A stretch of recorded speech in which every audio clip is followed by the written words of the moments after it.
Another day, another basketball stories na naman ang pagkikwentuhan natin. At ngayon nga ay ang pag-uusapan natin ang naibalitang Plan B na gagawin ngayon ng Los Angeles Lakers.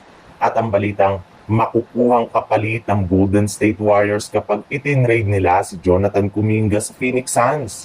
Ngayon nga, nanaunahan na ang Los Angeles Lakers ng Los Angeles Clippers sa pagkuha kay Bradley Beal ngayong offseason.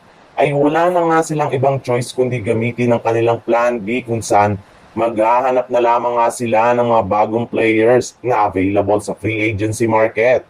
Sa ngayon ay ibinulgar ng isang NBA insider na balak ng front office na kumuha ngayon ng isang point of attack defender.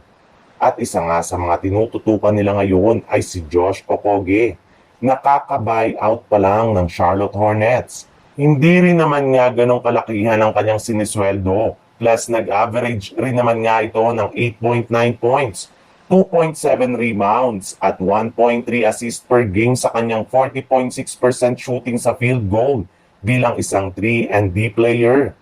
Kaya siya na nga ang pinakamagaling na player na maaari nilang makuha sa free agency.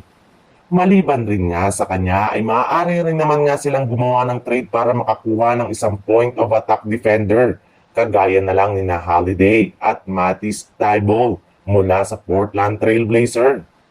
Sa ibang balita naman, ikinumpirma na nga ng isang NBA insider na napabilang na nga ang Phoenix Suns sa mga kupunan na nagbigay ng mga interes sa pagkuha kay Jonathan Kuminga sa pamamagitan ng isang trade. And since nga, isa pa rin itong ganap na restricted free agent, ay sa isang sign and trade lamang nga ito makukuha ng Phoenix Suns ngayong off-season.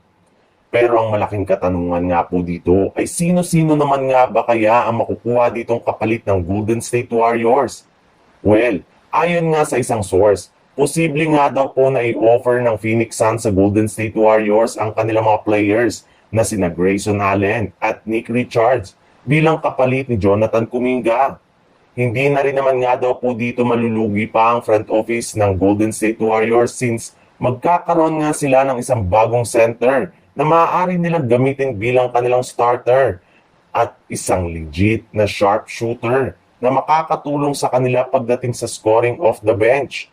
Kaya hindi na nga malabo na mag-agree agad ang Warriors sa ganitong klaseng trade proposal na gagawin ng Phoenix Suns sa mga susunod na araw.